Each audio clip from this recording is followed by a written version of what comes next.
Ladies and gentlemen, welcome back to the channel. I'm super excited to finally be able to put out some Alliance Raids gameplay after the bug fiasco that was last month with my Alliance mates putting out like 800 trillion billion points or something stupid. But anyway, I'm back. I'm back with one of my latest 7-star rank 3s and one with a criminally low PI, it has to be said. The unawakened version of Luke Cage, and we're going to be diving in to why he is one of the most effective and yet the simplest options from the latest roster of attacking champions in the new Deathless Raids.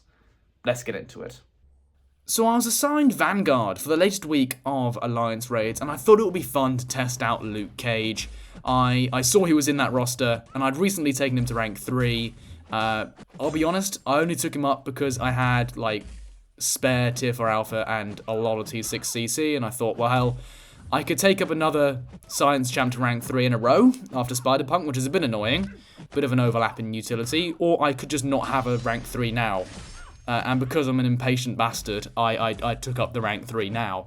And look, even though I took him to rank 3 as a spare, even though he's not running a relic, like, keep that in mind, all of this is done without a relic. And we could have done this with the Hulk relic, and it would have been like so much easier. He is anything but a spare. This man, I know there's plenty now of footage of Luke's buff on the internet. I think people are starting to come to terms with how good he is, but we are only just scratching the surface. This man is brilliant. He is brilliant in his simplicity. He is brilliant in his brutality. He is just incredible. For Alliance Raids, for Battlegrounds, for long form, for short form, it doesn't matter. He does great. He does great stuff. Luke Cage, if you don't know how he works, then you're a clown, because you should know. But also, it's breathtakingly simple. Basically, you hit the opponent, and then they do this really weird thing. They die. Right? And as I've been yapping, we hit damage cap against Deathless Guillotine. Right. Not every champion in this game needs to be complicated. Not every champion in this game needs to have you watching 16 timers to perfectly maximize the damage in X and Y matchup. Just punch the opponent and then they fall over. That is all you need to do with Luke Cage. It helps if you throw the special attacks in the order of SP1 and then a couple SP2s, but you know what? Pretend you didn't even hear that. It doesn't matter. Punch the opponent, throw the specials in whatever order suits you, unless for some reason you need the concussion, which, by the way, is stupidly powerful. It turns basically your Mystics into a potato. But unless you need the concussion, throw the special attacks in whatever order you fancy. Don't let me stop you. As we just execute Deathless Guillotine there. She had like less than 1% health remaining, which was very irritating. But, yeah, I mean, not every champion needs to be complicated. This man gives you results for cheap. Dirty deeds, and they're done dirt cheap. Punch the opponent, and they die. And yeah, look, okay.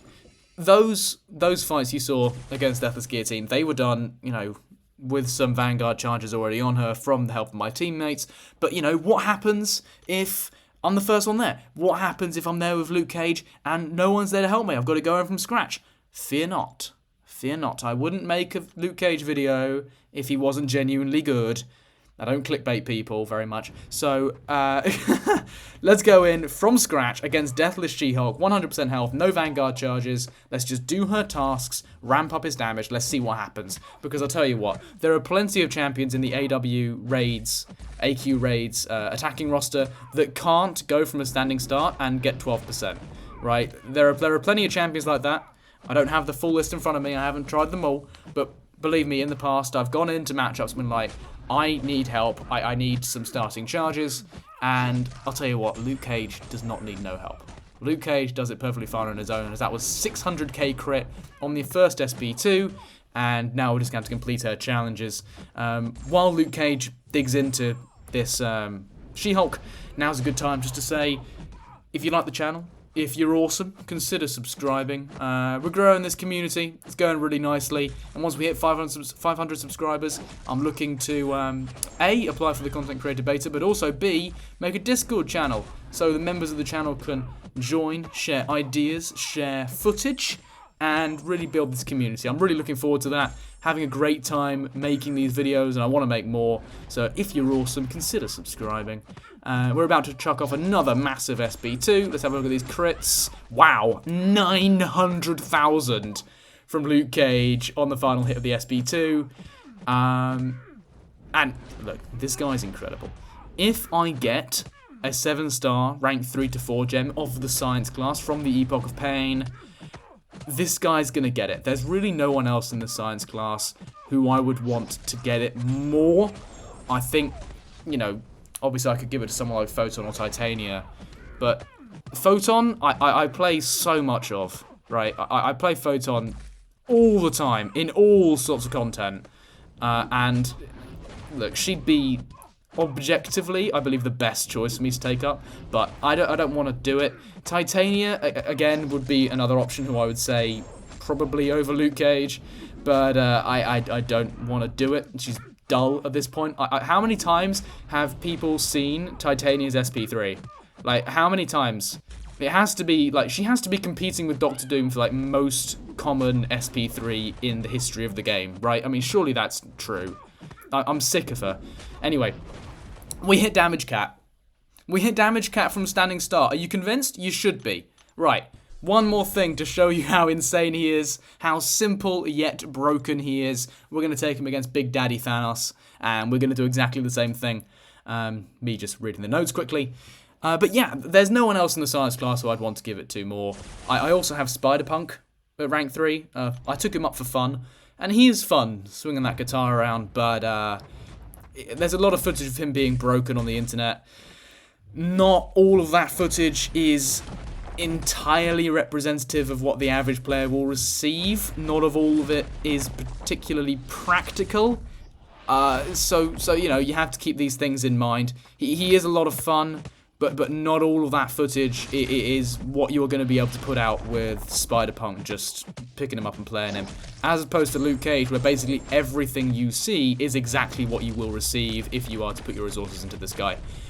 So yeah, and look, if I don't get him, get the resources taken to rank 4 rather, from the Epoch of Pain, 9.2 is just around the corner. I might just take him up with Catalysts, because I just think there's so much more this guy can do than, you know, even though the most avid Luke Cage fans have shown so far, right? I think the community's only just scratching the surface. This man, you know, when his buff came out, I remember the words of my alliance mates. I don't know what I'm doing there.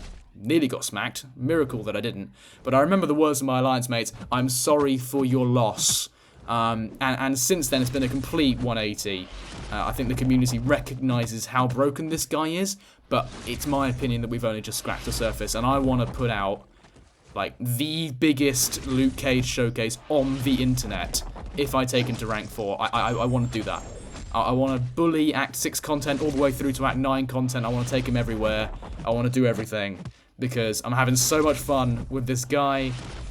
You think it's weird that, like, one of the most simple champions in the game is this much fun, but he really is, because he just destroys stuff without prejudice. It's incredible. But anyway, Deathless Thanos. Should we talk about the fight that we're actually looking at? Is that good?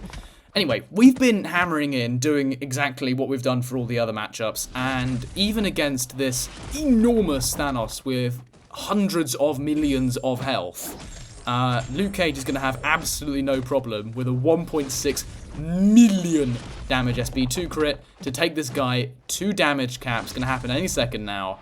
And yeah, that was 1.4 million heavy attack. Where's the damage cap? Any second. There it is. There it is. Deathless Thanos didn't even hit as hard as Luke Cage. 2 minutes 22.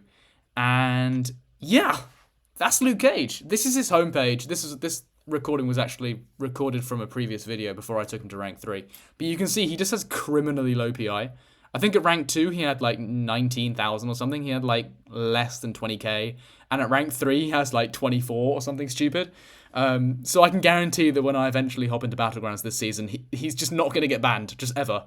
I'm going to have free reign with Luke Cage because people aren't even going to realise he's in my deck.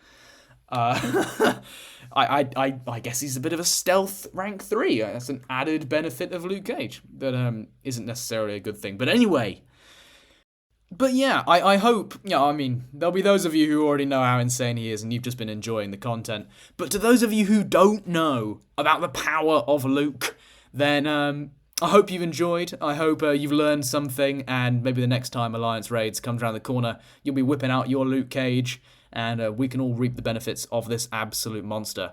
But that is just about all I have for you today. If you have made it this far, then thank you very much for watching, and bye-bye.